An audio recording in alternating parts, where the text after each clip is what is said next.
An alarming scare in the sky, a terrifying near miss when a passenger plane was forced to go into a nosedive on purpose over Michigan, and all to avoid a skydiving plane. Passengers called the experience horrifying, and ABC's David Curley has the story.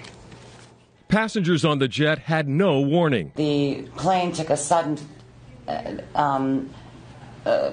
jump down in altitude, enough to where we were lifted from our seats. The entire cabin was screaming and crying. Janet Dunnebeck and her two daughters were on the Spirit Airlines flight from Detroit to Dallas Sunday evening. The pilot of the Spirit jet was told there was a skydiving plane nearby as he was taking off. He could even see the smaller plane. But then, suddenly, that alarm in the cockpit, telling the pilot to dive from 14,400 feet, down 1,600 feet. The flight attendants were not in seatbelts. They had hitting their heads on the ceiling, but we were continually going up and down off of our seats. The Federal Aviation Administration is investigating this close call and says there was only 400 vertical feet between the two planes, though they were more than 1.5 miles apart.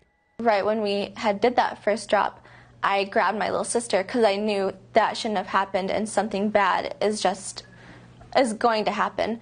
Spirit says our pilots followed appropriate procedures and adjusted their flight path. This is only the latest incident of planes getting too close to each other. Just a couple of weeks ago, 2 Delta aircraft got too close at New York's JFK Airport. And this morning, citing several close calls last year, the National Transportation Safety Board is recommending that the FAA change the way it handles some landing and takeoff situations of aircraft.